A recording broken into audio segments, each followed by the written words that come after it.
Bonjour les amis. Alors, comment allez-vous ce matin? Moi, je vais très bien, je vais très bien. C'est bien votre samouraï qui est là. C'est pas un des patrons de San Pellegrino. J'ai gardé la chemise du patron de San Pellegrino. Donc voilà, ce matin, petite réponse à vos commentaires.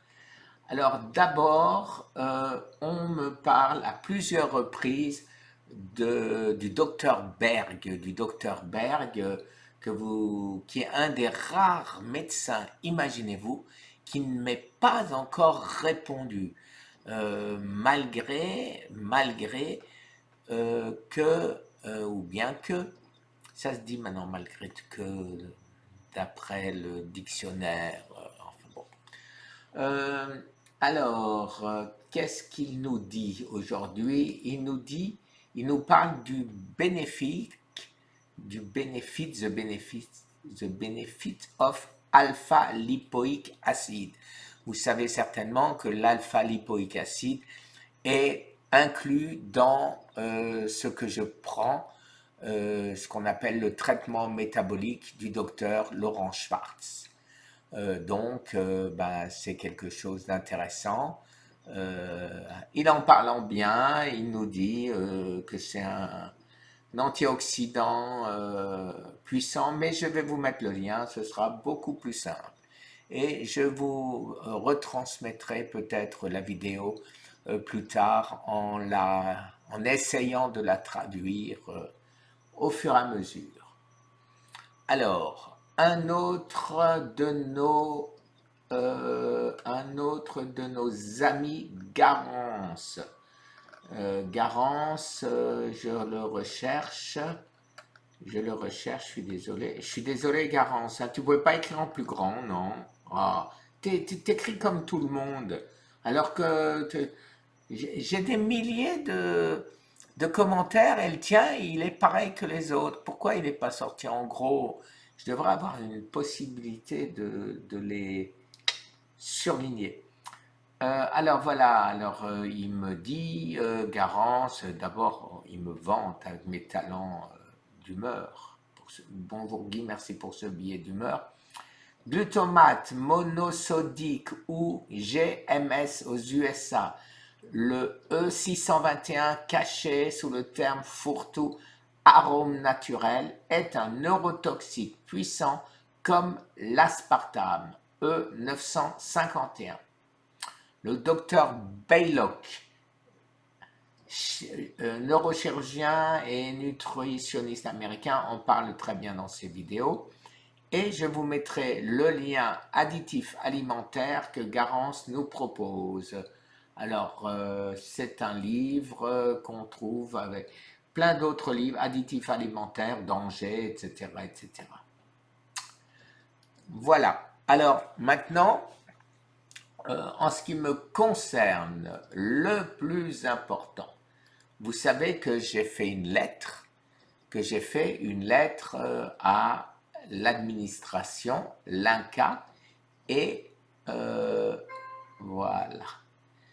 La lettre, en tant que président de l'association française Survivre au cancer, loi 1901, en tant que président de l'association américaine Survivre from Cancer Non-Profit, j'ai écrit au ministère des Solidarités et de la Santé, ainsi qu'à l'INCA, comme m'avait demandé notre ministre de la Santé, Madame Buzyn.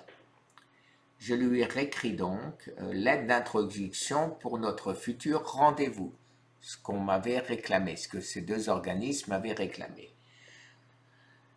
Donc j'écris, comme beaucoup de cancéreux condamnés par la médecine institutionnelle, j'ai pris les chemins de travers, alors que mes oncologues, tant en France qu'aux États-Unis, me disaient de me préparer à la mort. Je suis en pleine forme avec un PSA qui a chuté de 57 pour être quasiment indétectable. 0,2 2 ans plus tard et ce mois-ci 0,1. mais la lettre, on l'avait écrite avant. Pour informer, partager, j'ai créé, avec l'appui de beaucoup de vous tous, une chaîne sur YouTube qui totalise 3 675 000. Aujourd'hui, nous sommes à 3 950 000. À ce jour, en 8 mois, donc presque 9. Nous sommes nombreux à tenter de nouvelles approches, jeûne, régime cétogène, oxygène, hyperbare. Les témoignages de succès se multiplient sur Internet, mais il manque encore des études normées et définitives. Je suis en contact avec de nombreux scientifiques à travers le monde. Nous souhaiterions votre soutien financier pour une étude observationnelle. Il faut connaître ce que les malades prennent comme traitement réel en sus des traitements classiques et suivre leur devenir. Ceci évidemment en respectant la loi.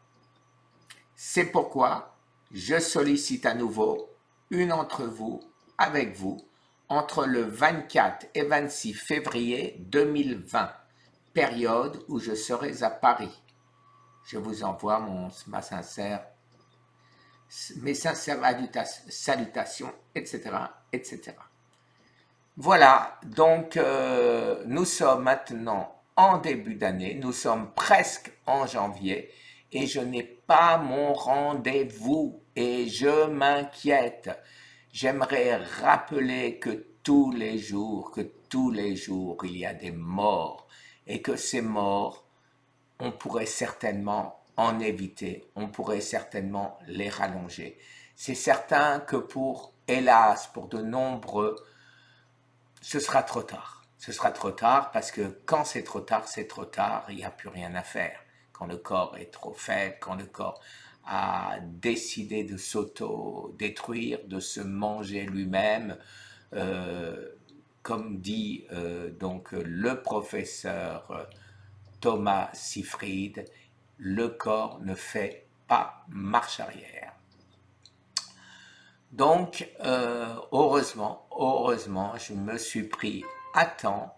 Je pense être aujourd'hui une preuve vivante du fait que ça marche, du fait qu'il y a de l'espoir et nos institutions ne peuvent pas laisser passer cette chance d'aider nos concitoyens.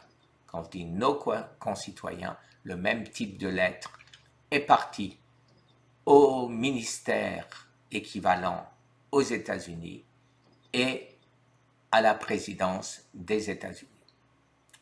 Quand je dis nos concitoyens, puisque vous le savez certainement, je suis français et américain. J'ai la double nationalité, ce qui représente 650 000 morts par an aux États-Unis et 200 000 morts par an en France. 9 500 000 morts à travers le monde chaque année.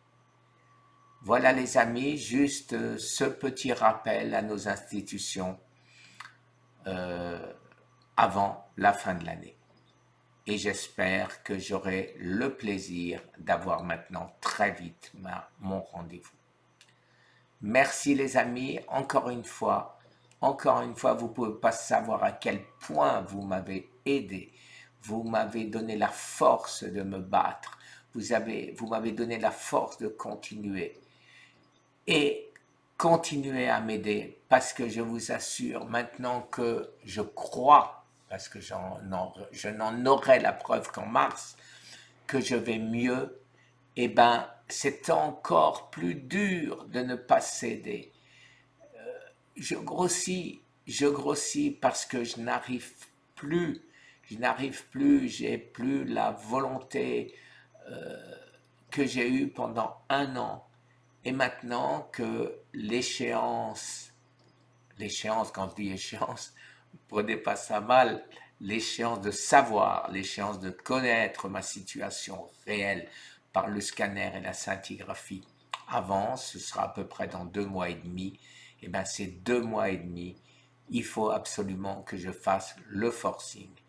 J'ai demandé aux gens qui savent, et hélas, certains ne peuvent pas me répondre parce qu'ils n'ont pas le droit de me répondre. C'est le même système aux États-Unis qu'en France, à savoir si vous n'êtes pas MD, c'est-à-dire médecin diplômé, vous n'avez pas le droit de donner de conseils. Et donc, j'aurais bien voulu avoir le sentiment de Thomas Seyfried pour savoir si oui ou non je dois refaire un jeûne thérapeutique long avant ma scintigraphie ou rester normal à manger une fois par jour ou 2 fois par jour ou faire simplement un petit jeûne de 3 jours tous les mois. Voilà, donc la grande question. Je pense personnellement que je vais continuer à manger raisonnablement en essayant de manger raisonnablement. C'est beaucoup plus dur pour moi de manger raisonnablement que de ne pas manger du tout tellement j'ai l'habitude.